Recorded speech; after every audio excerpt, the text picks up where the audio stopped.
श्री राधारमण लाल की जय। श्री राधारमण श्री वृंदावन की जय। गिरिराज धरण की जय। श्याम सुंदर श्री महारानी की जय। सब संतन की जय। सब भक्तन की जय। सब विप्रन की जय। जय श्री राधे। जय जय श्री राधे। जय जय श्री राधे। द्वारिकाधीश की जय। परम मंगल में परात्पर अखिलेश्वर अकारण करुणा वरुणालय भक्त वांछा कल्पतरु तड़ित विनिंदित पीतांबरधारी श्री बालकृष्ण प्रभु की परम कृपा से ऑस्ट्रेलिया की पावन भूमि पावन इसलिए क्योंकि आप जैसे रसिकजन यहाँ रहते हैं, इसलिए पावन है। हरि भक्त परायण जहां निवास करें वो स्थान अपने आप पावन होता चला जाता है। आप सब यहाँ निवास करते हैं इसलिए ये पावन है, और क्योंकि हरि कथा यहाँ आई है इसलिए भी ये पावन है। मेलबर्न में कथा विश्राम करके 2 दिन के लिए होबार्ट गए थे, तस्मानिया। वहां कथा का सत्र नहीं था। वहां के कुछ वैष्णवों से केवल पिछली साल हुई थी, पर इस साल केवल मिलना जुलना और थोड़ा भ्रमण आदि करके आज सीधे वहीं से आए हैं। और अब आज और कल 2 दिन एडिलेड में कथा आप सबके बीच करके और फिर आगे की यात्रा पर जाएंगे। 2 दिन का ये सत्र भक्तिपथ ऑस्ट्रेलिया का एडिलेड में मुझसे आज कह रहे थे, महाराज जी 2 ही दिन क्यों दिया आपने एडिलेड को, और वो भी दिए वीकडेज। बाकी सबको वीकेंड दे रहे हैं और एडिलेड को आपने वो दिए जिन पर सब काम पर जाते हैं। प्रेम की असली परीक्षा तो आग पर चला के ही की जाती है। बाकी सबको वीकडेज दे रहे हैं, तो वहां पर 1000 लोग यदि कथा सुनने आ रहे हैं तो उनमें से 10, 15, 20, 50, 100 लोग ऐसे भी आ रहे हैं, चलो वीकेंड है, भोजन बनाना नहीं पड़ेगा, वहीं चलते हैं। उनमें से कुछ ऐसे लोग भी आ रहे हैं कि चलो कुछ मिल जाएगा इसी बहाने। बाकी महाराज जी के एक आध भजन थोड़े सुने हैं, पॉपुलर से हैं, थोड़ा नाच भी है, मनोरंजन भी हो जाएगा। पर वीकडेज में तो वही आएंगे जो तड़प रहे होंगे ठाकुर जी के, जो व्याकुल होंगे, जो वास्तव में प्रेमी होंगे, जो वास्तव में जिनको भोजन की सुध नहीं है, रोटी की सुध नहीं है, काम पर भी यही लग रहा है कि बस जल्दी करें, पहुंचे 6 बजे टाउन हॉल में जाके अपनी सीट पकड़ लें, महाराज जी आएंगे, 2 ही दिन के तो आ रहे हैं, फिर कथा सुनेंगे। तो इसलिए ये वीकडेज देकर के आप लोगों का प्रेम ही परखा जा रहा है। और जिस हिसाब से आप लोग वीकडेज में भी आए हैं, मन तो हो रहा है कि आप सबकी नजर उतार लें, लेकिन आप लोग ज्यादा अभिमान में ना आ जाओ, इसलिए बस बहुत अच्छा है। एडिलेड वासियों ने हमको बिना कथा प्रारंभ की करने से पहले ही हृदय जीत सा लिया है।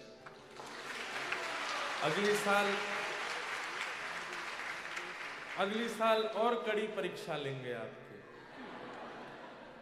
मंडे ट्यूसडे वेडनेसडे आएंगे। 2 से 3 दिन के लिए आएंगे, और आएंगे बिल्कुल मंडे ट्यूसडे वेडनेसडे। क्या चीज? क्या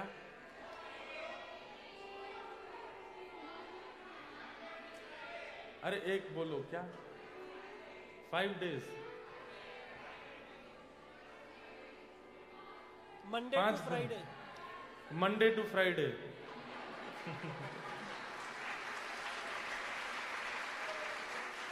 देखते हैं, इतने तो हम सिडनी मेलबर्न को भी नहीं दे रहे, लेकिन अगले साल थोड़े बढ़ा के आएंगे, 3 या 4 दिन एडिलेड में देंगे। आज तक हमने एडिलेड को केवल क्रिकेट मैच के मैदान में लाइव ही देखा था, क्योंकि क्रिकेट के हम शौकीन हैं। तो जब मैच आता था, टेस्ट आता या कभी इंडिया टूर आता है ऑस्ट्रेलिया, तो यहाँ मैचेस होते थे। और फिर बाकी पिछली साल जब हर कथा में मैं पूछता था कि एडिलेड से कितने लोग आए, तो 10-15 लोग तो हर कथा में मिलते थे। तो फिर मन हुआ कि इस साल एडिलेड चलते हैं और आप सबके बीच आने का ये अवसर, मुझे बहुत प्रसन्नता है कि आपके बीच आ पाया। बातें तो हमारी होती रहेंगी, लेकिन जिस काम के लिए हम आए हैं वो है हरि चर्चा, वैष्णव चर्चा। वो चर्चा में थोड़ा हमारा ज़्यादा समय निकले, इसका हम प्रयास करेंगे। आज प्रथम दिन और विलंब तो हो ही गया है, अभी तो 8 ही बज गए, कथा का समय 9 बजे तक है, लेकिन जब तक ठाकुर जी चाहेंगे तब तक कुछ ना कुछ सुनाते रहेंगे। कल विश्राम दिवस है, आप लोग थोड़ा और समय से आ जाना, तो 6:30 बजे तक हम कथा प्रारंभ कर देंगे, 6:30-7 तक, ताकि 9 बजे तक पूरा 2-2.5 घंटा खूब आनंद हो। आज भी जा सकते हैं क्या 9 से ऊपर? कोई हॉल की दिक्कत तो नहीं, कहीं पकड़ के हमको फेंक दें बाहर? हाँ, तो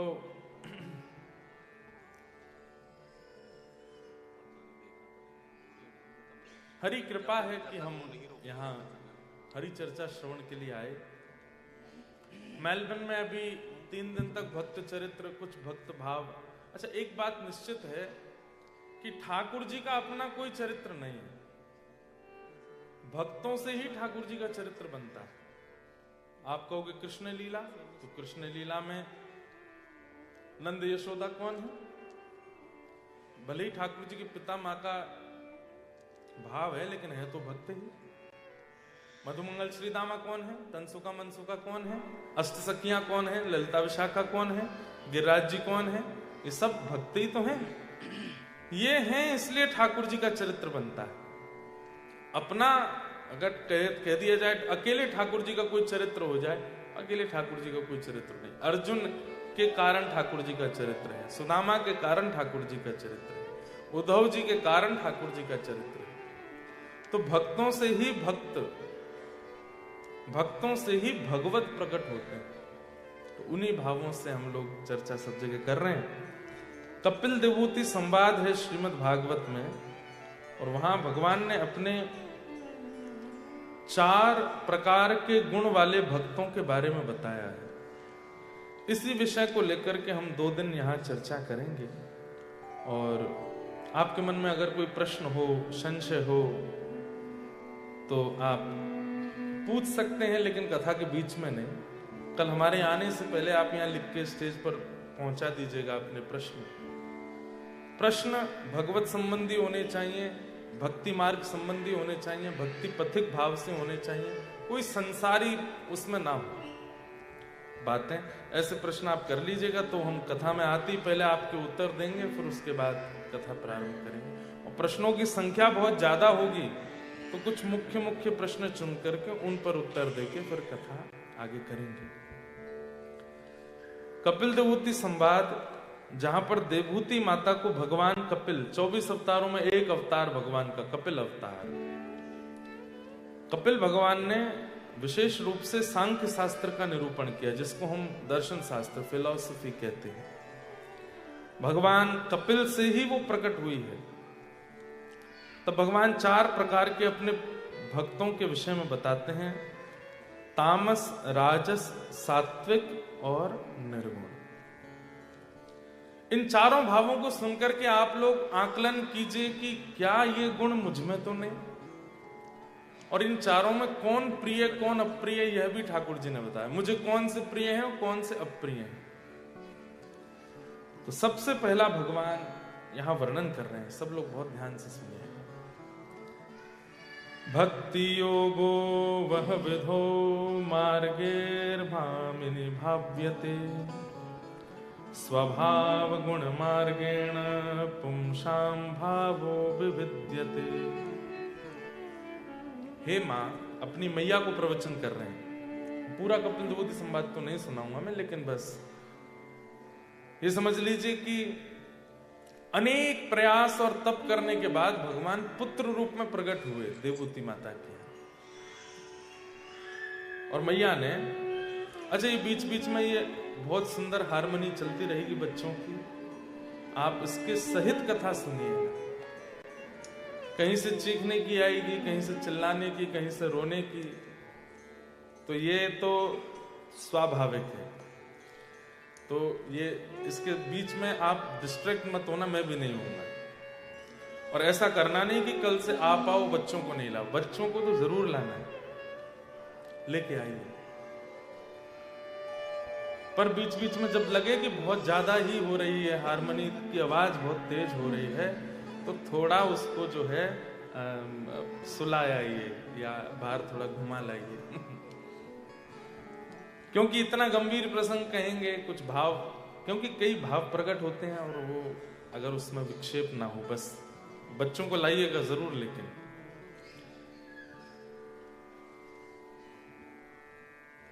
अपने भक्तों के गुण स्वयं भगवान बता रहे हैं कि मेरे कितने प्रकार के भक्त होते हैं और उनमें कौन कौन से गुण होते हैं। सब लोग इधर देखिए, सावधानी से सुनिए। सबसे पहला, अभिसंधाय यो हिंसा दंभं मात्सर्यमेव वा संरम्भीभिन्द्रगभावं मयि कुर्यात् सतामसः। कितनी अच्छी है ना, बिल्कुल जैसे मानो ऊंचा स्वर लेके लगाया।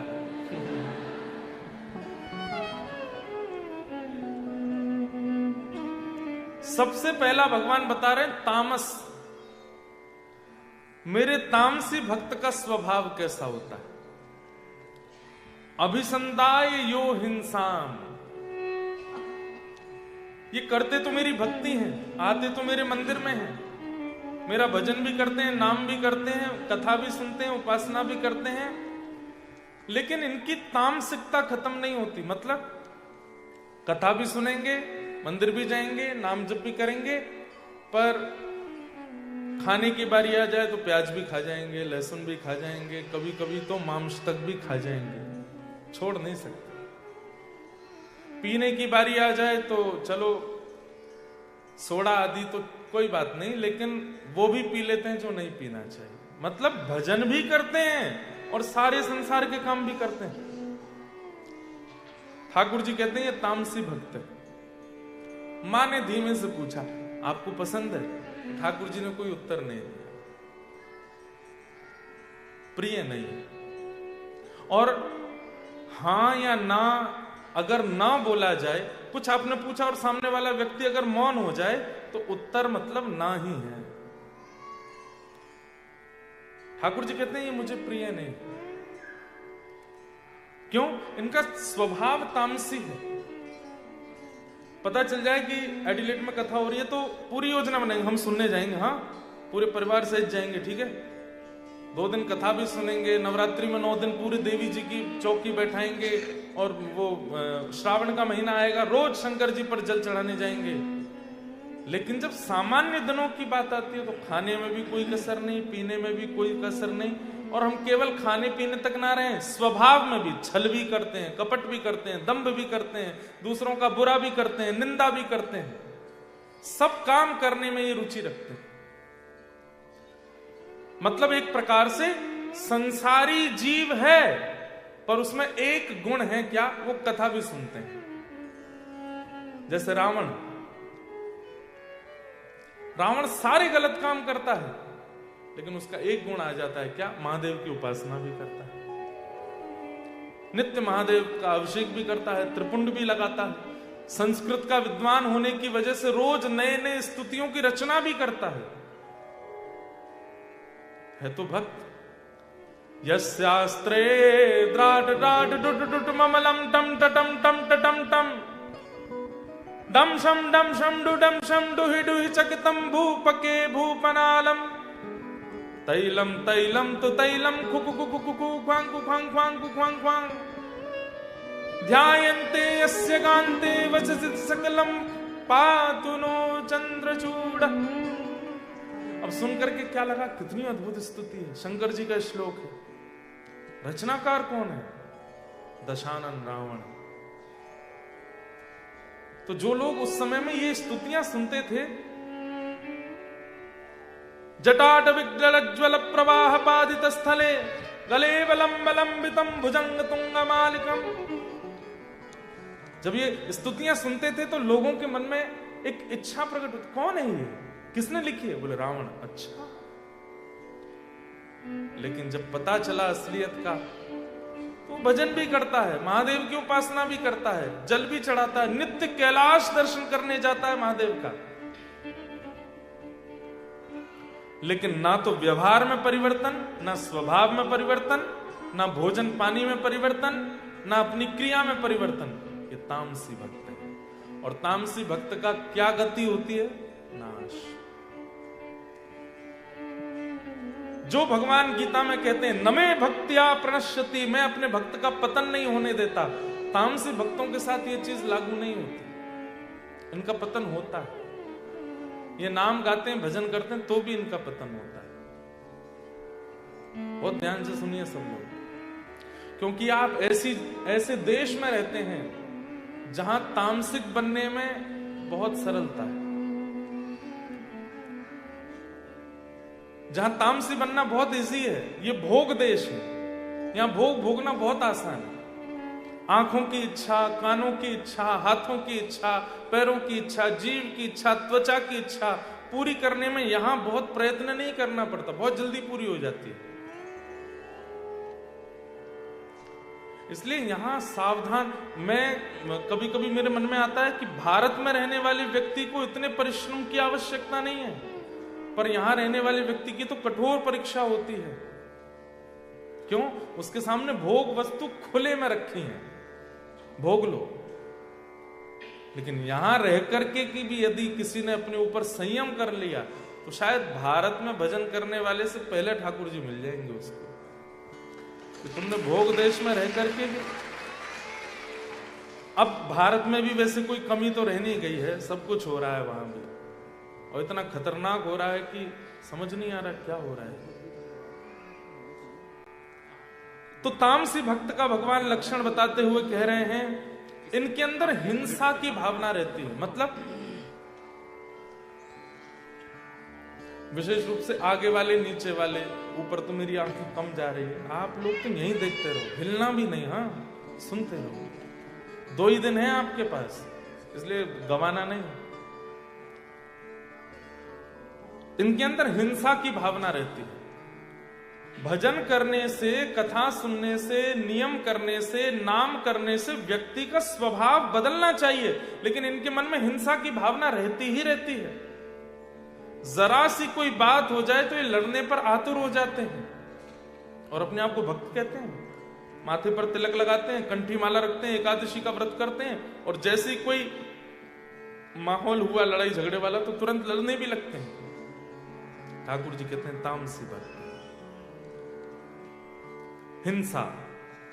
हिंसा कर देते, मार पीट, लड़ाई झगड़ा, गाली गलौज, इन सब में इनकी रुचि रहती है।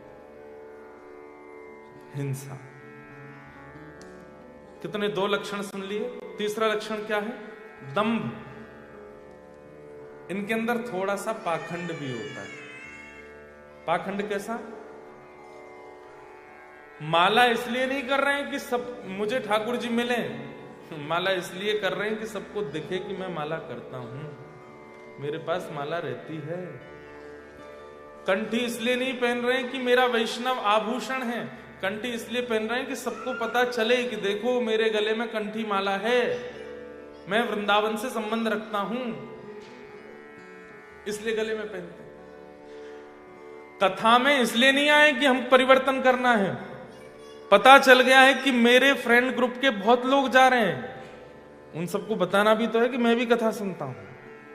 आजकल भक्ति ट्रेंड में चल रही है, इसलिए लोग भक्ति करते हैं, ताकि क्योंकि नॉर्मल किसी कार्यक्रम में जाके फोटो डालेंगे तो 100 लाइक्स, पर भक्ति के कार्यक्रम में जाके फोटो डाले गए तो शायद 350-400 पहुंच सकते हैं, इसलिए करते हैं। मतलब दम्भ, वो केवल नाटक मात्र हो रहा है। ठाकुर जी की सेवा सुनना, कथा सुनना, सेवा करना आदि आदि सब में दम्भ है।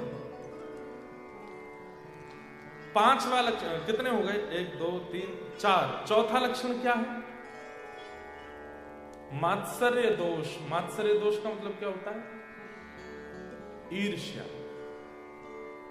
कथा सुनते हैं, भजन करते हैं, नाम करते हैं, लेकिन जैसे हमसे सुंदर कोई आ गया,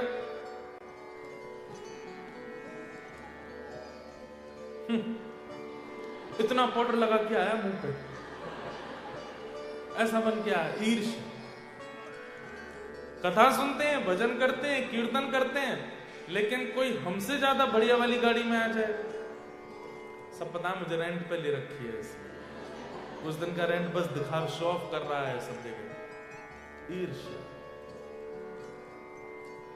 अच्छा एक बात कहूं बंधुओं, हमारे अंदर यदि काम है तो काम दोष के साथ में भगवत मिलन हो सकता है। ठाकुर जी कभी ना कभी मिल सकते हैं। क्रोध दोष के साथ भी भगवत मिलन हो सकता है। कोई भी दोष संसार का यदि हमारे अंदर है तो वह ठाकुर जी नजरअंदाज करके हमें मिल सकते हैं, लेकिन एक ईर्ष्या का दोष ऐसा है जिसको ठाकुर जी नजरअंदाज नहीं कर पाए। ईर्ष्यालु व्यक्ति को भगवत प्राप्ति नहीं होती, ईर्ष्यालु व्यक्ति को भगवत दर्शन नहीं होता। इसलिए ईर्ष्या पर तो बहुत ज्यादा ध्यान दी। और एक बात कह दूं, इस पंडाल इस हॉल में बैठे हुए भी 90% लोगों में ईर्ष्या है। हमसे श्रेष्ठ, हमसे ज्यादा अच्छा, हमसे उपलब्धि ज्यादा कोई प्राप्त करता है, परेशानी होती है हमको।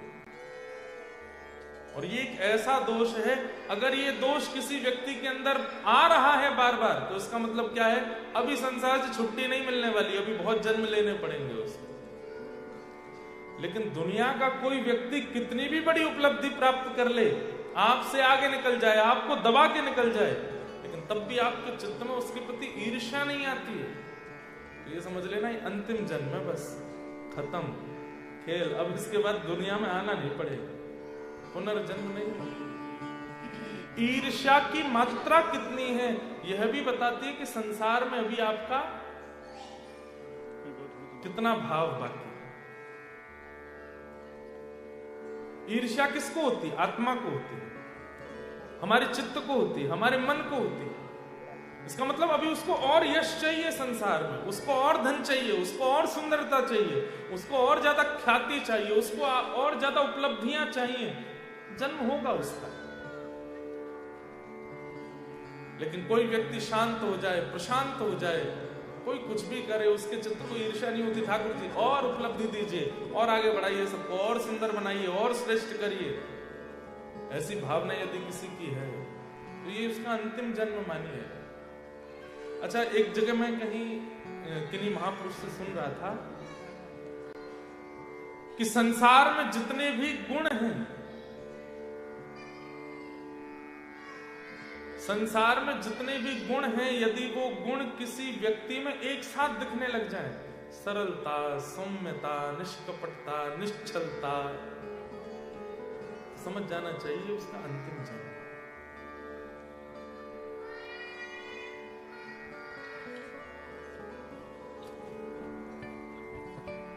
मात्सर्य, इस दोष से बचिए। तो भगवान कह रहे हैं तामसी भक्तों में पहला लक्षण क्या है? ये कथा भी सुनते हैं, कीर्तन भी करते हैं, नाम जप भी करते हैं और सारे गलत काम भी करते हैं। दूसरा, इनके अंदर हिंसा की भावना बहुत ज्यादा होती है, लड़ाई झगड़ा, मारपीट करने के लिए सदैव तैयार रहते हैं। तीसरा लक्षण दंभ, पाखंड ज्यादा करते हैं, भजन कम करते हैं। चौथा, ईर्ष्या की भावना में सदा संलिप्त रहते हैं, मात्सर्य दोष से युक्त रहते हैं। संरंभी भिन्द्रक भावम मयि कुर्यात् सतामस। इस प्रकार से भजन करने वाले लोगों को मैं तामसी भक्त कहता हूं। मां, ये मुझे प्रिय नहीं, ये मुझे अच्छे नहीं लगते। तब मां कहती हैं तो फिर दूसरे भक्त कौन से हैं? तब ठाकुर जी कहते हैं दूसरे भक्त हैं राजस भक्त। आप कौन से हैं? देखो, व्यक्ति सब जानते हैं कि मेरे अंदर क्या गुण है, क्या अवगुण है, मैं कैसा हूं, ये सबको पता है। इसलिए जो जो लक्षण यहां बताए जा रहे हैं, अगर किंचित भी वो लक्षण आपके अंदर है तो स्वयं स्वीकार कर लेना कि हाँ, मैं ये वाला हूं। अगर तामसी लक्षण है, किसी को बताइए मत, पर स्वीकार तो कर ही लीजिएगा यहाँ पे कि हाँ, ये मुझ में है। दूसरा लक्षण क्या है? राजस भक्त। विषयान् विसंधाय यश ऐश्वर्यमेव वा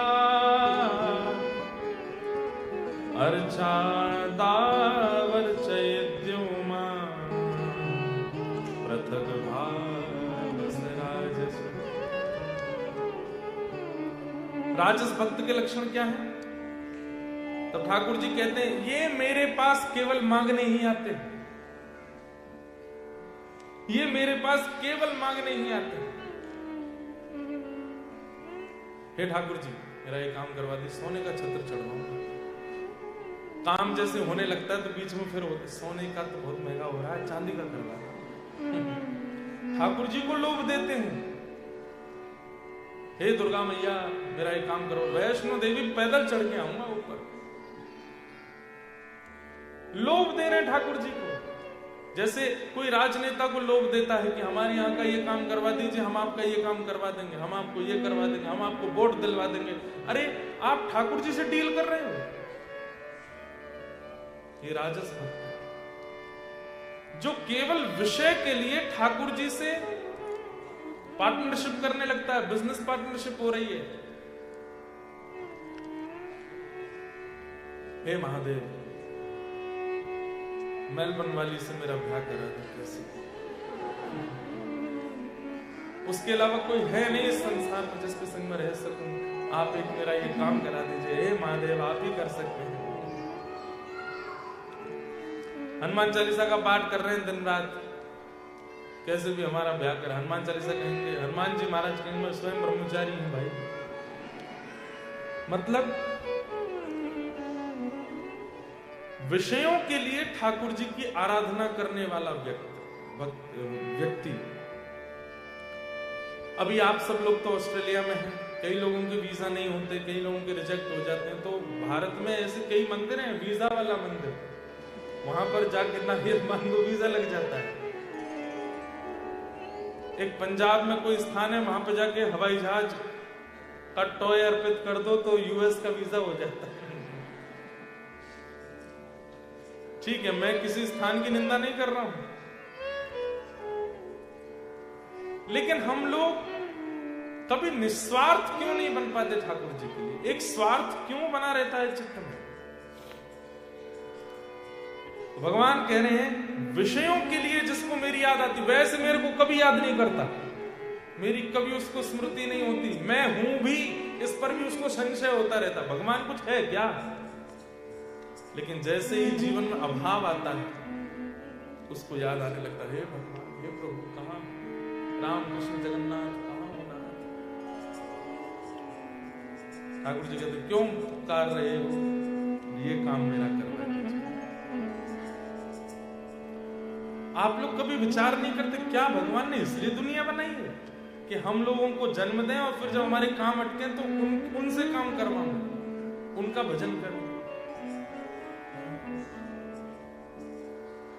मैं अभी मेलबर्न में भी इस बात को कोट करके आया था कि हम सब उनसे बिछड़ गए हैं और अपने कर्म बंधनों में बंध गए यहाँ आकर के। पुनः उन्हीं के पास जाना है, इसलिए हम आए हैं इस संसार। जीवात्मा और परमात्मा एक घोंसले के दो पक्षी हैं। जीवात्मा रूपी पक्षी संसार को देख के कहता है, अभी मैं कल होबार्ट से ड्राइव करके कौन सी जगह गए थे, लॉन्चेस्टर तस्मानिया में, उसको बोलते हैं कि ऑस्ट्रेलिया की सबसे बढ़िया ड्राइव। हम खुद चला के ले गए गाड़ी, सब देख के आए, अच्छा था। क्या बढ़िया पहाड़ थे, क्या बढ़िया नदियां थी, क्या सरोवर थे। एक बात कहूं, पहाड़ तो हैं आपके ऑस्ट्रेलिया में, पर इन पहाड़ों पर बद्री विशाल और केदारनाथ नहीं। नदियां तो हैं, पर गंगा यमुना जैसी आचमन करने वाली नदियां नहीं। लोग तो हैं, पर उन लोगों के चित्त में श्री किशोरी जी नहीं। वन तो हैं, पर वृंदावन नहीं। सब कुछ है, लेकिन फिर भी बहुत कुछ सीखना है भारतीय लोगों को। हमारे पास अमृत जैसी वस्तुएं हैं, लेकिन हमने उनके स्तर को बहुत सामान्य कर दिया। और उसके पीछे कारण भी है कि भारत का सबसे बड़ा जो मुझे लगता है कि एक थोड़ी सी कमी जो रह रही है, वो ये क्षेत्रफल छोटा है, जनसंख्या बहुत ज्यादा है। आपका ऑस्ट्रेलिया इतना बड़ा है, जनसंख्या तो ऐसी है, कितनी है टोटल कितनी है पूरे ऑस्ट्रेलिया की? है? दिल्ली से कम है। हम तो सोचे यूपी के आसपास कुछ होगा। और सोचो, भारत से 3 टाइम बड़ा है ऑस्ट्रेलिया। हाँ, 7 टाइम्स बड़ा है, लो और ज्यादा। और जनसंख्या दिल्ली से भी कम। भारत में इसलिए थोड़ी अव्यवस्थाएं थोड़ी ज्यादा हो जाती हैं, क्योंकि वहां पर जनसंख्या बहुत ज्यादा है, संभाल पाना बहुत मुश्किल है। नहीं तो भारत का रखरखाव ऐसा होना चाहिए जैसे यहाँ का। एक चीज का अंतर और है, भारत में पवित्रता बहुत है, स्वच्छता नहीं। पर यहाँ पर स्वच्छता बहुत है, पवित्रता नहीं। यहाँ पर स्वच्छता तो बहुत है। व्यक्ति आपको ऐसा लगेगा, हाँ क्या बढ़िया कोट पहन के आया है, क्या शूज कितने बढ़िया है इसके, गाड़ी कौन सी बढ़िया लग्जरी कार में से उतरा। लोग, had you bath today? No, it's a winter season. We only bath twice a week. हफ्ते में 2 ही बार नहाते हैं। कहो तो जिस हाथ से खा रहे हैं उसी से आपको परोस भी देंगे। यहाँ पर पवित्रता नहीं है, पर स्वच्छता बहुत है। हमारे भारत में स्वच्छता का अभाव हो गया, पवित्रता बहुत है।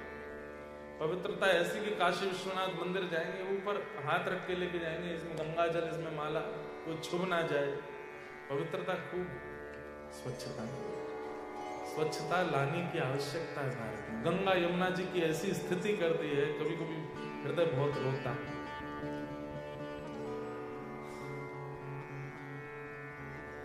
तो राजस भक्त कौन? जो केवल विषय की याचना करता है ठाकुर जी से।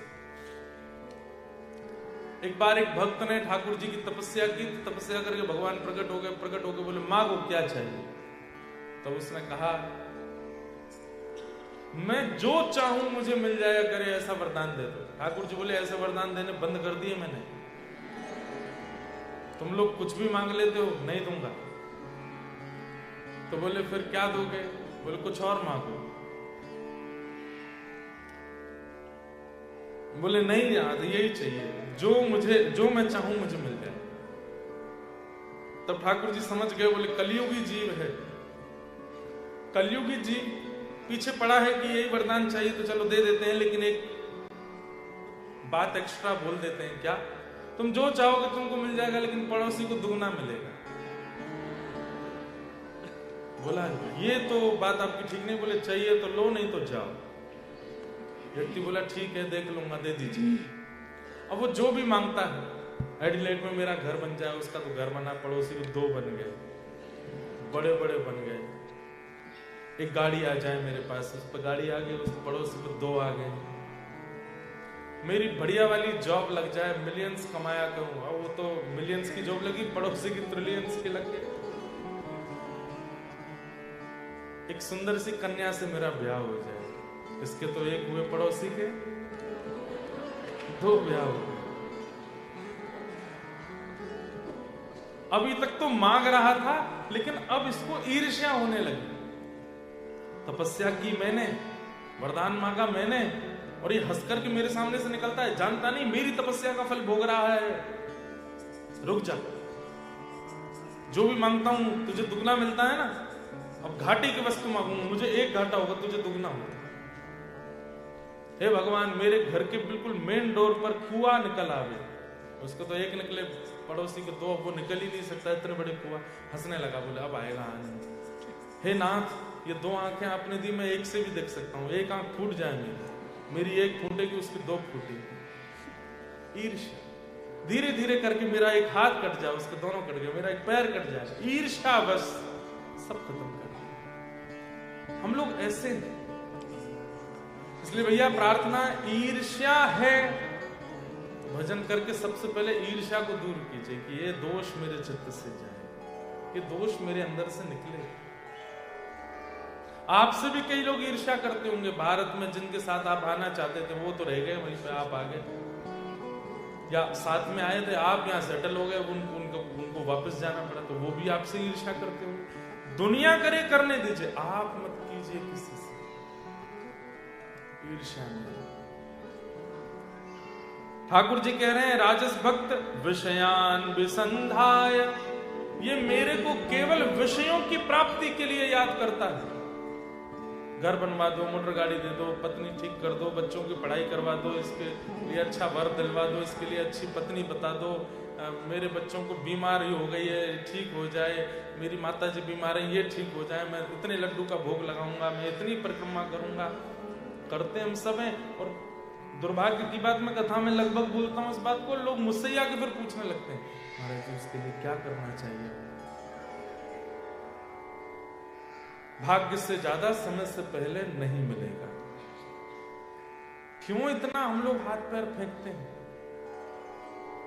सीधा सीधा हरिनाम कीजिए, भजन कीजिए, ठाकुर जी का सिंपल सीधा नाम उच्चारण कीजिए, जो प्राप्त होकर के आपका भला होगा वो मिल ही जाएगा, और जो प्राप्त नहीं होना वो चला जाएगा। दूसरा, ऐसे भक्त केवल यश की प्राप्ति के लिए मेरी आराधना करते हैं। यश मतलब सब जगह मेरा नाम। ऐश्वर्य की प्राप्ति के लिए मेरी आराधना करते हैं। यश ऐश्वर्य में वा अर्चा दावर चयेद्यो माम, ये सुनने वाली बात। ऐसे लोग केवल मेरी मूर्ति में निष्ठा रखते हैं। मेरे भक्तों में, वैष्णवों में, प्रियजनों में, संतजनों में इनकी कोई निष्ठा नहीं है। ये केवल मंदिर में, मूर्ति में मुझको देखते हैं और कहीं नहीं देखते। ये कौन है? राजस भक्त। क्या आपको पसंद है? ये भी मुझे प्रिय है। जो हरिजनों का भजन ना करे। एक बात बोल दूं, हरि को भजोगे तो हरि वैकुंठ देंगे, लेकिन हरिजन भक्तों को भजोगे तो भक्त हरि को ही दे देंगे। इसलिए हमारी वृंदावन परंपरा में ठाकुर जी पाछे हैं, ठाकुर जी के जन पहले, ठाकुर जी के भक्त पहले, ठाकुर जी के जनों की सेवा पहले, गुरुओं की सेवा पहले। हमारे वृंदावन में आकर के देखिए, ब्रजवासियों की, रसिक जनों की ऐसी सेवा करते हैं भक्तजन। क्यों? बोले इससे ठाकुर जी प्रिय प्रसन्न। और ये बात कोई ऐसी कहने वाली नहीं है, स्पष्ट रूप से श्रीमद् भागवत में वृत्रासुर ने कही है, अहम हरे तब पादैक दासानुदासो भवता स्म भूय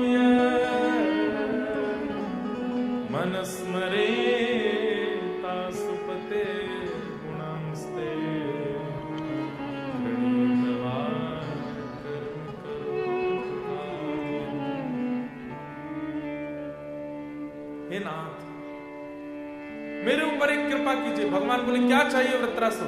बोले दासान उदासो भवतास्म भूय, आपके दासों के दासों का दास मुझे बना दीजिए। ठाकुर जी बोले मुझे नहीं मांगा तूने, तू मुझे नहीं मांग रहा, दासों के दासों के दासों का क्यों? तो वृत्रासुर कहता है बोले नाथ मैं आपको बहुत प्रसन्न करना चाहता हूं, यदि मैं सीधे आपके चरण पकड़ूंगा तो आप केवल प्रसन्न होते हैं, लेकिन जब दासों के दासों का चरण पकड़ता हूं तो आप बहुत प्रसन्न होते हैं। ठाकुर जी बोले प्रूव करके दिखाओ। बोले गजेंद्र ने आपको बुलाया था, जब मगरमच्छ ने उसका पैर पकड़ा था तब गजेंद्र आपको बुला रहा था, नारायण खिलगुरो भगवान नमस्ते, लेकिन हंस पर बैठ करके जब आप आए हैं, गरुड़ पर बैठ करके जब आप आए हैं, आपने अपने सुदर्शन चक्र से उस गजेंद्र की रक्षा बाद में की, उसके चरणों को मुख में लेके बैठा हुआ वो मगरमच्छ, उसका उद्धार पहले किया। दासान दासो भवतास्म भूय, उद्धार पहले गजेंद्र का होना चाहिए था, पर गजेंद्र से पहले ग्राह का। अरे पुत्र के जन्म होने पर पिता खुश होता है, लेकिन कुछ साल बाद जब पुत्र का पुत्र जन्म लेता है तब तो पिता नाचने लगता है। तो नाथ इसीलिए मैं आपका नहीं, दासानु दासो भवतास, ठाकुर जी ने हृदय से लगा लिया वृत्रासुर। इसलिए हम हनुमान जी की आराधना करते हैं। क्यों? क्योंकि हनुमान जी राम जी के दास हैं, हम हनुमान जी के दास हैं, तो दासानु दास। हम मीराबाई का चरित्र सुनते हैं, हम सूरदास जी की आराधना करते हैं, हम भक्तों गोस्वामी तुलसीदास जी का चरित्र सुनते हैं, कबीर दास की बातें मानते हैं। क्यों? दासानुदास। ये सीधे ठाकुर जी को प्राप्त कर चुके हैं, हम इनको प्राप्त कर लें, उससे हमारा कल्याण। हम इतरवंश महाप्रभु को प्रणाम करते हैं, हम स्वामी श्री हरदास जी को प्रणाम करते हैं, हम श्रीमद रामानुजाचार्य जी को प्रणाम करते हैं, हम रामानंदाचार्य जी को प्रणाम करते हैं, हम श्रीमद वल्लभाचार्य जी को प्रणाम करते हैं। क्यों? प्रणाम से ठाकुर जी, ये इनको प्रणाम करेंगे, ये हमें योग्य बनाएंगे कि हम ठाकुर जी को प्राप्त करें।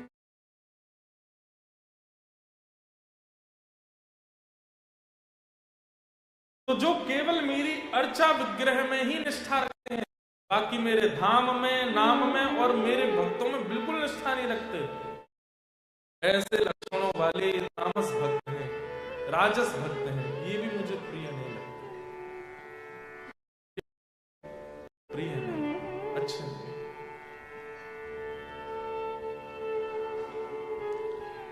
तब मैया ने कहा तो फिर तीसरे भक्त कौन है? तब भगवान कहते हैं सात्विक भक्त। तो सात्विक भक्त के लक्षण क्या है? तो कर्म निर्हारम उद्दिश्य परस्मिन् वा तदर्पणम् यज्ञेदष्टव्यमिति वा पृथक् भावः। ये कथा वैसे तो मैं चाहता तो हास्य पद, कुछ आनंद में प्रसंग भी ले सकता था, लेकिन नीम गिलोय खाते हैं ना, तो लंबे काल तक गुलाब जामुन खाने की संभावना बढ़ जाती है। समझ में आई बात? अगर आप नीम खूब खाए हो, नीम गिलोय खाए हो, पहले से अपने आप को भीतर से अंदर से बिल्कुल पुष्ट कर रखा है, तो फिर गुलाब जामुन खाओ, पिज्जा खाओ, पास्ता खाओ, बर्गर खाओ, कुछ भी खा लो, सब पचा लो, तो जो आनंद में प्रसन्न है वो सब मीठे हैं, सीधे खिला दिए तो शुगर हो जाएगी आपको, इसलिए पहले नीम गिलोय खिला रहे, ताकि जब मीठा मीठा प्रसंग सुनो तो कहीं आप लोग, और ये प्रसंग जरूरी है, समझने पड़ेंगे आप, ऐसी बातें हर वर्ष तो नहीं होती यहाँ पे, ये सब बातें आपको पता होनी चाहिए, क्योंकि आप भारत से बहुत दूर हो। कर्म निर्हार उद्दिश्य परस्मिन् वा तदर्पणम् यज्ञेदष्टव्यमिति वा पृथक भावः सात्विकः। सात्विक भक्त कौन सा? तो भगवान कहते हैं ये अपना कर्म करता है और कर्म में पूरा श्रम लगाता है, जीत जाए तो भी मेरी कृपा मानता है, हार जाए तो भी मेरी कृपा मानता है। जीत जाए तो कहता ठाकुर जी थैंक यू, हार जाए तो कहता कोई बात नहीं, ये दुनिया का अंत नहीं है, फिर प्रयास करके कुछ और हासिल करना। कर्म निर्हार उद्देश्य परस्मिन वा तदर्पणम, ये जो कुछ भी करता है सब मुझे अर्पित करता रहता है। मेरा आपकी कृपा से सब काम हो, करते हो तुम कन्हैया, करते हो तुम कन्हैया, मेरा नाम हो रहा है, कृपा से सब काम हो रहा है। पतवार के बिना ही मेरी नाव चल रही है, पतवार के बिना ही मेरी नाव चल रही है। हैरान है ज़माना, मंजिल भी मिल रही है, हैरान है जमाना, मंजिल भी मिल रही है। करता नहीं सब काम हो रहा, करता नहीं मैं कुछ भी, सब काम हो रहा। क्यों? ओ करते हो तुम कन्हैया, करते हो तुम कन्हैया, मेरा नाम हो रहा, की कृपा से सब काम हो रहा है। मेरा आपकी कृपा से सब काम हो रहा है। सब कुछ हो रहा है और सबको करने में कृपा ठाकुर जी की मानता है। मैं नहीं था सामर्थ्य कि मैं ऑस्ट्रेलिया आ सकता, मैं घर बना सकता, अपने बच्चों को पढ़ा सकता, सब ठाकुर जी ने कराया। और इतनी दूर आने के बाद भी मैं ठाकुर जी को नहीं भूला, वृंदावन को नहीं भूला, ब्रज को नहीं भूला, ब्रजवासियों को नहीं भूला। आज भी याद आती है, कोई वृंदावन का नाम बोल देता है तो बस मन व्याकुल हो जाता है। कोई किशोरी जी का नाम बोल देता है, कोई बरसाना का नाम बोल देता है, नंदगांव बोल देता है, गोवर्धन बोल देता है, तो बस मन करता है कि सब छोड़ के चलो वहीं रहना। ऐसी स्थिति बनी है तो समझो भगवत कृपा है आपके ऊपर कि सारी चकाचौंध देखने के बाद भी, सब कुछ प्राप्त करने के बाद भी आप दीन हो, आप झुके हुए हो, आप सरल हो, अहम स्पर्श नहीं करता आपका। कभी मान या अभिमान से आपका सीना फैलता नहीं, किसी को बताने की इच्छा नहीं होती कि मुझ पर ये है, मैंने ऐसा किया। मौन रहने का मन होता है तो समझो भगवत कृपा है आपकी। कई लोग होते हैं, अगर हमने नहीं पूछा तो वो जानबूझ के बताते हैं कि हमारे पास ये भी है, हम ऐसा भी करते हैं, ये वाला भी बात है, ये भी है, ये भी है। क्यों? और कई लोग हैं अत्यंत योग्य होते हुए भी मौन बैठे रहते हैं, कुछ नहीं बताते। एक जगह मेरी कथा हुई, बहुत विशाल कथा, भारत में हजारों लोग कथा में आते थे। पूरी कथा में आने वाले सब श्रोताओं की भोजन की व्यवस्था, कथा कराना, कथा सुनना, ये सब तो चलो खर्चा होता ही है, पर सोचिए 35,000 आदमी भोजन कर रहा है, 40,000 आदमी भोजन कर रहा है। 7 दिन तक मुझे पता लगा कि एक व्यक्ति जो रोज आके पूजन करते थे, तो हमने कहा कि 7वें दिन मैंने कहा आपने भाई बहुत बढ़िया कथा। बोले महाराज जी रो गए। बोले मैं तो कंपनी का मैनेजर हूँ, मालिक साहब तो मैं पीछे बैठ के कथा सुनता, मुझे ही यजमान बना दिया ताकि वो दिखे नहीं किसी कर, तो वही रहे। मन में इतनी सात्विक भावना उनके लिए आई ना कि इतना सब कुछ करने के बाद भी पीछे रखने की इच्छा हो। क्यों? क्योंकि मैं कर ही नहीं रहा हूं, सब ठाकुर जी कर रहे हैं। ये सात्विक भक्त का लक्षण है। बड़ी से बड़ी क्रियाएं करने के बाद भी, बड़ी से बड़ी योग्य सफलताएं प्राप्त करने के बाद भी अत्यंत दीन बना रहता है। अत्यंत दीनता, अत्यंत शांति, अत्यंत मौन की स्थिति में रहता है। भगवान कहते हैं वो सात्विक भक्त है। क्यों? क्योंकि वो ये विश्वास कर चुका है कि मैंने किया ही नहीं, ठाकुर जी ने किया। ये मुझसे अच्छा एक बात बोलूं, ऐसे बोलने वाले लोग बहुत मिलेंगे आपको। जैसे आपने किसी घर, क्या बढ़िया घर बनाया आपने, सब ठाकुर जी की कृपा है। बोलने वाले तो बहुत मिलेंगे। आपकी पत्नी बहुत अच्छी है, सब ठाकुर जी ने मिलाई है जोड़ी। तो आपके बच्चे बड़े योग्य हैं, भगवान की कृपा है भैया, हमारा तो कुछ नहीं, सब भगवान की कृपा है। ऐसे बोलने वाले बहुत मिलते हैं, पर ये सब बोलने वाले नहीं, मानने वाले वो सात्विक। घर बहुत बढ़िया बनाया, ठाकुर जी कृपा। ठाकुर जी अगर प्रकट हो गए, ला बेटा ला चाबी दे दे, जा तू, मेरे कृपा से मतलब मेरा घर है, ला। हर परिस्थिति में ठाकुर जी ऐसे सात्विक। माँ ने पूछा ये आपको पसंद है? ठाकुर जी बोले हाँ ये मुझे प्रिय है, ये मुझे अच्छे लगते हैं। क्योंकि वास्तविकता में माँ संसार में किसी की ताकत ही नहीं है कि वो कुछ कर सके, ये मेरी कृपा से ही हो रहा है सब। एक बात स्पष्ट कर दूं, हमारे जीवन में जो भी हम अनुचित करते हैं वो सब अपने कर्मों से करते हैं, अपनी बुद्धि से करते हैं, अपनी योग्यता से करते हैं। और जो भी उचित करते हैं वो ठाकुर जी कराते हैं। हमारी योग्यता नहीं होती, हमारी क्षमता नहीं होती। इसलिए हर परिस्थिति को ठाकुर जी को अर्पित करके दीन रहना, दैन्य भाव में रहना,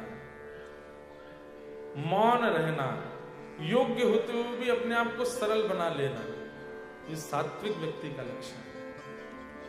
जैसे कई ऐसा होता है कि हमारे ब्राह्मण कुल में या हमारी व्यास परंपरा में कोई बहुत विद्वान होता है ना, तो विद्वानों जैसा गेटअप रख लेता है। यहां से यहां तक बड़े बड़े चंदन लगा लेंगे, जटा वटा बना लेंगे, यहाँ पे इनमें सब में कुछ पहन लेंगे, चलेंगे तो एक आदमी पीछे डंडे लेके चलेगा, छत्र चमर आदि। वो ठीक है, शंकराचार्य आदि महापुरुष तो उनके साथ तो रहता ही है, उनका तो वो प्रोटोकॉल है। पर कई लोग जबरदस्ती बनाए रखते हैं ताकि उनके चाल चलन से लगता है कि भाई ये कुछ हैं। ऐसे ही कोई बहुत धनवान होता है तो वो भी शो ऑफ में लगा रहता है, कुछ ना कुछ दिखाना, कैसे भी बताना कि मैं धनवान हूं, मेरे बिना बोले इनको पता चल जाए कि मैं धनवान हूं। ये सब सात्विक व्यक्ति का लक्षण नहीं होता। सात्विक कैसा होता है? अति दीन, अति शांत, कोने में बैठा होगा चुपचाप। हनुमान जी के विषय में आता है, यत्र यत्र रघुनाथ कीर्तनम तत्र तत्र कृतमस्तकांजलिं बाष्पवारि परिपूर्णलोचनं मारुतिं नमत राक्षसान्तकम्। जहां जहां ठाकुर जी की कथा होती है, हनुमान जी निश्चित आते हैं। यहां भी आए हैं, मुझे आपको नहीं पता, आए हैं। स्पष्ट लिखे, यत्र यत्र रघुनाथ कीर्तनम, जहां जहां राम जी की कथा, कृष्ण की कथा होती है, हनुमान जी जाते हैं। तत्र तत्र कृतमस्तकांजलि, मां हनुमान जी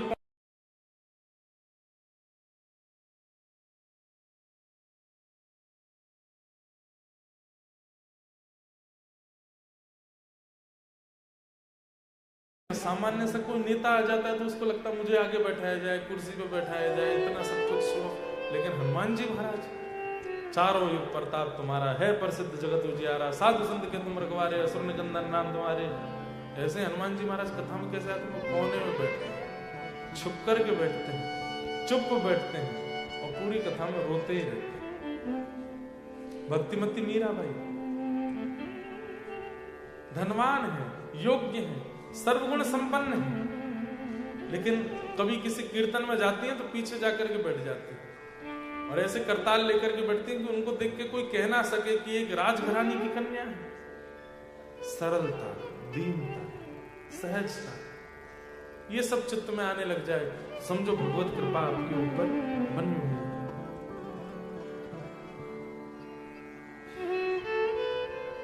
एक हमारे ब्रज में एक संत हुए, उनका नाम था इंदु भूषण जी, इंदु भूषण बसु। 1922 में इनका प्राकट्य हुआ था, 1922। मतलब अभी कितने साल हो गए? 100 वर्ष हो गए 2022 में, और अभी 26 चल रहा है। तो 1922 में आपका जन्म हुआ था बंगाल में, लेकिन इनके पिताजी रोज हर महीने वृंदावन आया करते थे और इनको भी लेके आते थे, बिहारी जी का दर्शन करते थे। बिहारी जी का दर्शन करके खूब आनंदित होते। इनके पिताजी भी परम वैष्णव भक्त थे, लेकिन बार बार वृंदावन जाते जाते जाते जाते जाते जाते प्रारंभिक स्थिति होती है कि आपने ठाकुर जी को देखा, लेकिन एक स्थिति आती है कि ठाकुर जी ने आपको देखा। आपने ठाकुर जी को देखा, दोनों में अंतर समझिएगा। आपने अगर ठाकुर जी को देखा तो आप वापस आने के लिए तैयार भी हो जाओगे, गाड़ी में भी बैठ जाओगे, एयरपोर्ट भी पहुंच जाओगे, फ्लाइट में बैठ के ऑस्ट्रेलिया वापस आ भी जाओगे। इसका मतलब आप देख के आए। लेकिन यदि ठाकुर जी ने आपको देखा होगा, ठाकुर जी की दृष्टि आप पर पड़ी होगी, तो गाड़ी में बैठने में भी हाथ पैर कांपेंगे। बार बार ठाकुर जी से कहोगे कुछ कर दो, बादल फाड़ दो, वर्षा कर दो, गड्ढे कर दो, दिल्ली ना पहुंच पाए हम, फ्लाइट छूट जाए हमारी। और ज्यों ज्यों वृंदावन से दूर जाओगे त्यों त्यों वेदना बढ़ती रहेगी। दिल्ली पहुंच भी गए तो फ्लाइट में बैठने से पहले लगेगा पासपोर्ट कहीं गिर जाए मेरा, वीजा मेरा खत्म हो जाए, इमिग्रेशन वाले यहीं रोक दें कि तुम नहीं जा सकते। उससे भी क्रॉस हो गए तो लगेगा कोई टेक्निकल प्रॉब्लम आ जाए इस विमान में, ये उड़ ही नहीं पावे, भगवान सॉरी पायलट बीमार हो जाए, कुछ तो करो। कहने का अभिप्राय मतलब ये सब नहीं कि इतना सब कुछ बिगड़े, लेकिन मन में आने लगा मुझे नहीं जाना है, मुझे वृंदावन से दूर नहीं जाना है, मैं व्रत से दूर नहीं रह सकता। इसका मतलब क्या है? ठाकुर जी की दृष्टि आप पर पड़ी है, इसीलिए इतनी वेदना हो रही है, इतनी व्याकुलता हो रही है। तो जो इंद्रभूषण जी थे, इंद्रभूषण बसु, इन पर बिहारी जी की दृष्टि पड़ गई। जब ये 18 वर्ष के हुए, इनकी सारी पढ़ाई आदि पूरी हो गई थी, लेकिन बिहारी जी की ऐसी दृष्टि पड़ी कि अब ये वृंदावन जाके वापस कलकत्ता जब जाते थे तो रोते थे, और अपने पिताजी इनके पूछते क्यों रोते हो? बोले कि ये नहीं पता बस मुझे, मैं क्यों रो रहा हूं, मुझे क्यों रोना आता है। वृंदावन से जाते हैं तो ऐसा लगता है मेरे प्राण जाना नहीं चाहते, जबरदस्ती कर रहा हूं।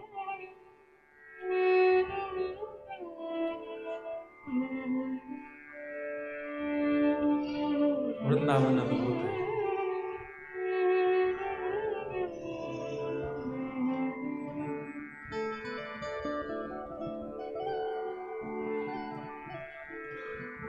मीराबाई कहती हैं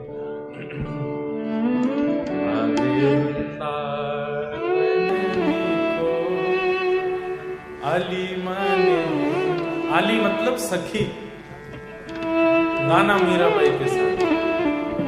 लागे वृंदावन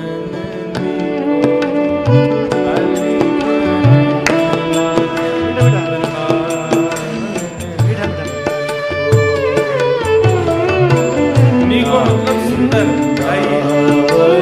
नीको आली माने लागे वृंदावन नीको,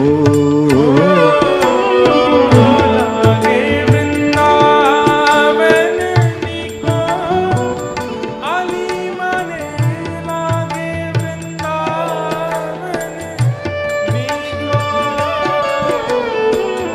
लागे वृंदावन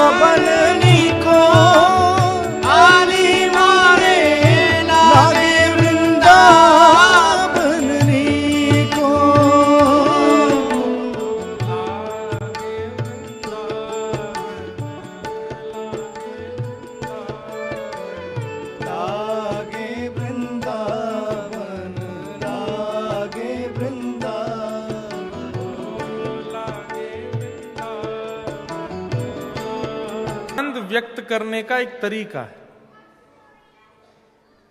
आप सबको आनंद आता है, आपके आनंद व्यक्त करने का एक तरीका है। किसी को आनंद आता है तो उसको भूख लगती है, अच्छा लगता है तो उसको भूख लगती है। किसी को आनंद आता है तो उसको नाचने का मन होता है, किसी को आनंद आता है तो वो रो जाता है, किसी को आनंद आता है तो वो हंसता है, किसी को आनंद आता है तो वो कूदता है, किसी को आनंद आता है तो वो नहाता है। एक हमारे परिकर में भैया, उनको आनंद आता है तो कपड़े धोते हैं, है कि नहीं? यहां नहीं आए हैं लेकिन वो कहते हैं कि महाराज जी धुले धुलाए कपड़े धो देते हैं दोबारा, आनंद आ रहा है। हर व्यक्ति का आनंद एक्सप्रेस करने का एक तरीका है। ऐसे जब ठाकुर जी को आनंद आता है तो वो एक्सप्रेस नहीं कर पाते। क्यों? उसकी मात्रा इतनी होती है कि उसको एक्सप्रेस करें कैसे। तब ठाकुर जी का आह्लाद मतलब आनंद की चरमोत्कृष्ट परिस्थिति। हम आप सब लोग तो सुख में ही रहते हैं, सुख की चरमोत्कृष्ट परिस्थिति आनंद, आनंद की चरमोत्कृष्ट परिस्थिति आह्लाद। तो ठाकुर जी का जो आह्लाद है वो किशोरी जी के रूप में प्रकट हो गया है, इसलिए आह्लादनीय शक्ति है। तो राधा रानी अलग नहीं है, ठाकुर जी का ही चित्त श्री किशोरी जी के रूप में प्रकट है। इसलिए मन भूल मत जयो राधा रानी के चरण, मन भूल मत।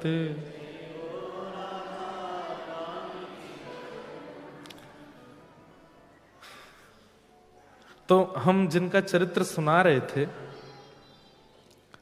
बहुत सुंदर चरित्र है उनका, और संभवतः आज तक मैंने कहा नहीं है। इंद्रभूषण बसु कलकत्ता के बंगाल के निवासी थे। 1922 में इनका जन्म हुआ। 18 वर्ष की अवस्था तक हर वर्ष अपने पिताजी के साथ वृंदावन जाते थे, लेकिन अब इनकी पढ़ाई पूरी हो गई थी। अब इनको जॉब या फिर किसी प्रकार, उस समय अंग्रेज शासन था भारत में, तो कुछ ना कुछ कार्य करना था। खूब पढ़ लिख के विद्वान हो गए थे। अब की बार जब ये वृंदावन दर्शन करके आए तो बस इनका रोम रोम रोने लगा। और हर वैष्णव के अंग में जब ठाकुर जी स्वीकार करते हैं ना तो 8 प्रकार की अवस्थाएं प्रकट होने लगती हैं। बहुत ध्यान से सुनिएगा। ये जो इंद्रभूषण बसु हैं, इनका पूरा चरित्र नहीं, थोड़ा तो मैं आज कहूंगा, थोड़ा कल सुनाऊंगा। लेकिन ये समझ लीजिए कि जब ठाकुर जी किसी को स्वीकार करते हैं तो उसकी स्थिति कैसी हो जाती है।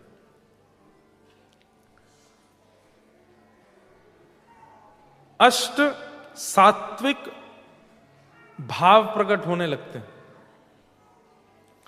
अष्ट सात्विक भाव में पहला भाव क्या है? स्तंभ। स्तंभ मतलब जड़वत व्यक्ति खड़ा हो जाता है, ना हिलता है, ना डुलता है, ना आंखों की पलकें चलाता है, ना कुछ बोलता है। प्रक्रिया खत्म हो जाती है। कब? कृष्ण प्रेम करते करते करते करते करते करते एक स्थिति ऐसी आती है जब ठाकुर जी स्वीकार कर लेते हैं तो व्यक्ति ऐसा ही हो जाता है। उसको आप गाली दो, उसकी प्रशंसा करो, उसको बुरा बोलो, उसको अच्छा बोलो, उसको धन दो, उससे सब छीन लो, वो एक रस ही रहेगा। स्तंभन। अष्ट सात्विक भावों में पहला है स्तंभ। अच्छा बोलने से अच्छा लग रहा है और किसी के बुरा बोलने से बुरा लग रहा है तो उसका मतलब ठाकुर जी ने अभी स्वीकार नहीं किया है। आप एक रस हो जाओ, ना निंदा आपको परेशान करे, ना स्तुति आपको फुलावे, ना वैभव आपको पागल करे, और ना सब लुट जाने पर आप बेचैन हो जाओ। एक स्थिति बन जाए, समझो ठाकुर जी ने स्वीकार किया। और नहीं बन रही है तो इसका मतलब अभी ठाकुर जी ने स्वीकार नहीं किया। अच्छा, एक बात बोलूं, अष्ट सात्विक भाव जो हम यहां सुन रहे हैं शायद हम में से किसी में नहीं होंगे।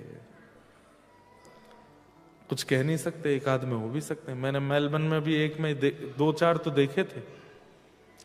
मेरे से तो बहुत लोग मिलने आते हैं, कई बालक मिलने आते हैं, उनमें दर्शन होता है। अष्ट सात्विक भाव वाले 8 अभी तक मुझे किसी में नहीं दिखे, पर हाँ 2-4 3-4 दिखे। तो पहला क्या है? स्तंभन। स्तंभ के भांति व्यक्ति हो जाता है उसको मारो पीटो काटो, भलाई करो अच्छाई करो, कुछ प्रभाव नहीं होता, वो एक रस रहता है। अष्ट सात्विक भावों में दूसरा भाव क्या है? ठाकुर जी की कथा सुनते सुनते या ठाकुर जी की सेवा करते करते या नाम जप करते करते या नेत्र बंद करके मानसी करते करते भयंकर सर्दी में भी पसीने आने लगे,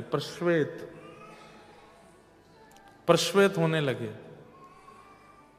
मेहनत करके नहीं, श्रम करके नहीं, हीटर चला के नहीं, ठाकुर जी की याद में। अच्छा एक बात, व्यक्ति जब संसारी रोता है ना तो केवल आंखों से अश्रु निकलता है, लेकिन जब व्यक्ति ठाकुर जी के विरह में बहुत रोता है, रो रो करके उसकी स्थिति ऐसी हो जाती है तो उसके अंग अंग से अश्रु प्रकट होने लगते हैं और हमें लगता है पसीना आ रहा है, प्रश्वेत। ये दूसरा सात्विक भाव है। तीसरा, ये गोपियों में आता था, जो व्रज की गोपियां, और क्षमा करें कान पकड़ के, व्रज में जाकर के कई लोग अपने आप को गोपी भाव में युक्त मानते हैं कि हमें गोपी भाव आ गया है। अगर ये अष्ट भाव आपके प्रकट नहीं है तो आप गोपी नहीं हो। तो पहला, स्तंभ के भांति हो जाना। दूसरा, अनायास ही भयंकर सर्दी में भी प्रश्वेत आना। मैं नाम नहीं बोलूंगा, एक हमारे वृंदावन के महाराज जी हैं, बोल देता हूं, जो अधिकारी होंगे वो प्रणाम कर ही लेंगे। श्री गोरीलाल कुंज वाले महाराज जी, हरिदासी परंपरा के महाराज जी, आप में से कईयों ने दर्शन भी किए होंगे। शाम के 7 बजते ही वो चाहे दुनिया के किसी कोने में हो, प्रधानमंत्री की सभा में हो, उनको एकांत में जाना है और बैठना है आंख बंद करके। क्यों? मानसी में जाते हैं, अपने प्रिया प्रियतम के उनको मानसी में पौढ़ाना, चरण सेवा करना, प्रसादी करना, ये सब उनका नियम है। एक नहीं अनेक बार उनके शिष्यों के द्वारा सुनी गई बातें कि एक बार महाराज जी कहीं ट्रेवल कर रहे थे, गाड़ी में थे, 7 बजती उन्होंने सीट पे ही आसन लगाया, बैठ गए, बोले गाड़ी चलाते रहो।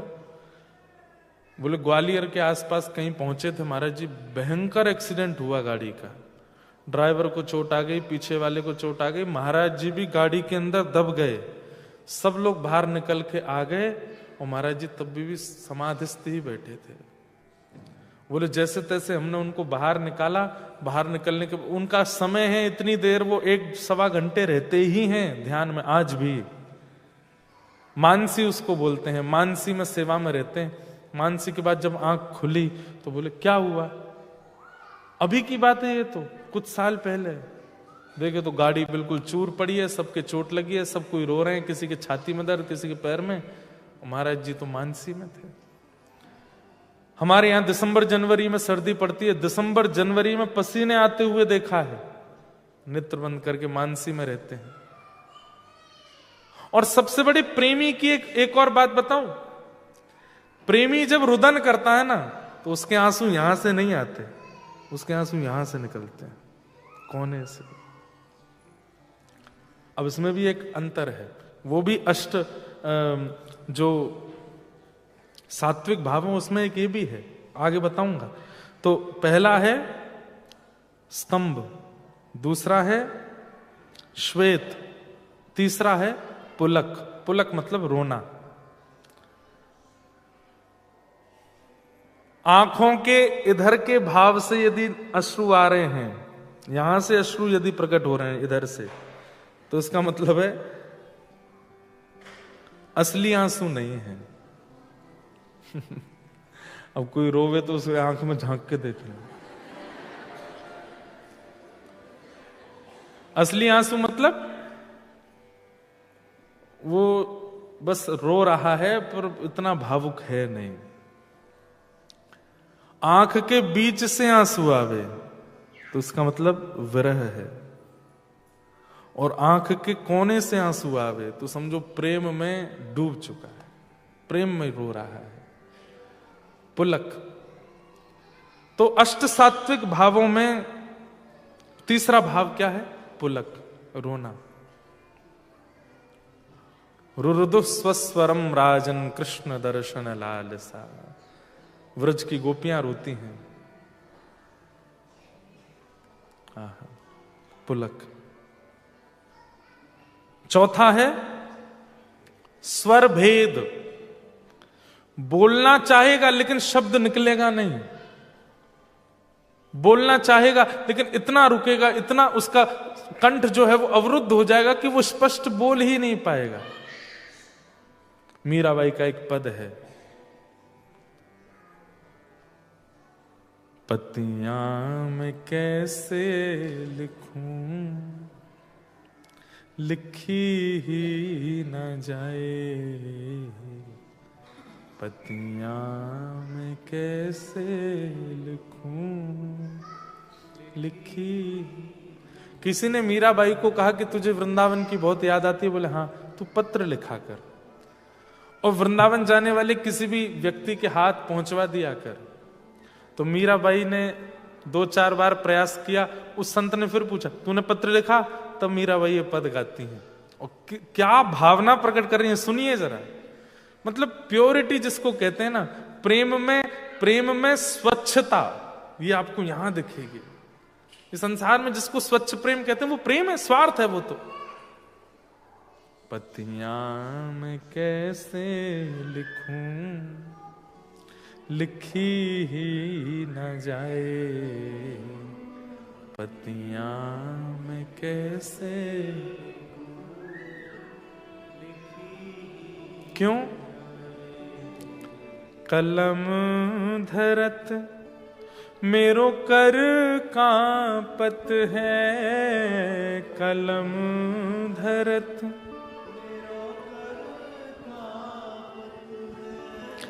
कलम धरत मेरो कर कांपत है, कलम धरत।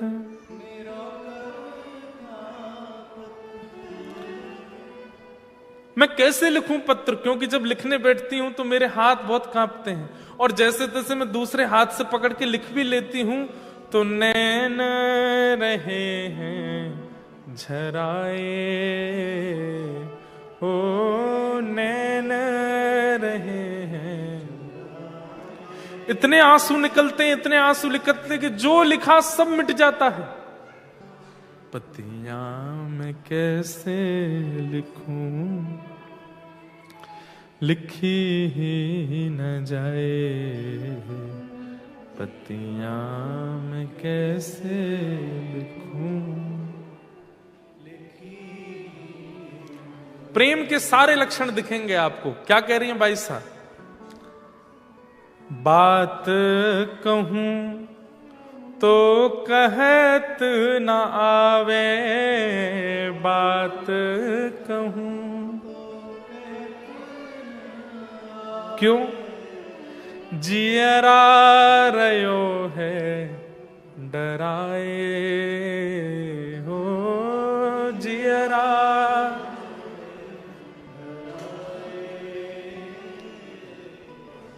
पतियां मैं कैसे लिखूं, लिखी ही न जाए, पतियां मैं कैसे।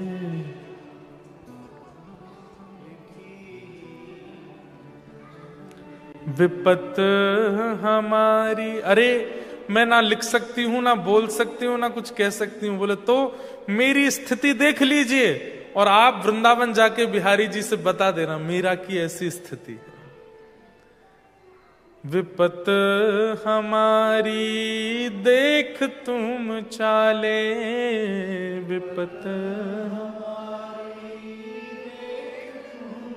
बस कहियो हरि जो सो जाए, हो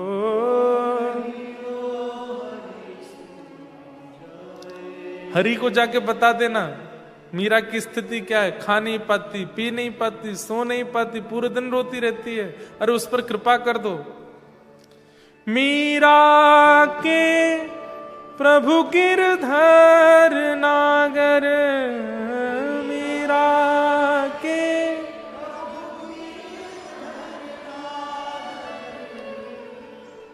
एक ही इच्छा, किसी ने पूछा वृंदावन जाके तुम्हारी स्थिति बता देंगे। ठाकुर जी ने पूछा कि मीरा चाहती क्या है, तो क्या बताएं?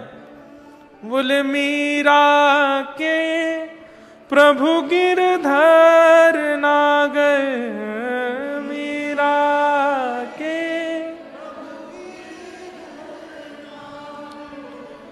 चरण कमल लिपटाए हो, चरण कमल।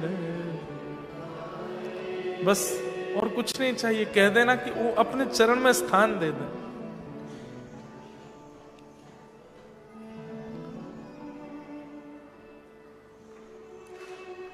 प्रेम के अष्ट सात्विक स्वभावों में तीसरा स्वभाव है पुलक, यानी कि रोना। और रोना मतलब ऐसा नहीं आज रोए हफ्ते भर बाद रोए महीने, बस वो नेत्रों में आंसू भरे ही रहते हैं। कोई गलती से बोल दे एक बार बस नाम हरि का, वृंदावन का, तो बस निकल पड़ते हैं वो।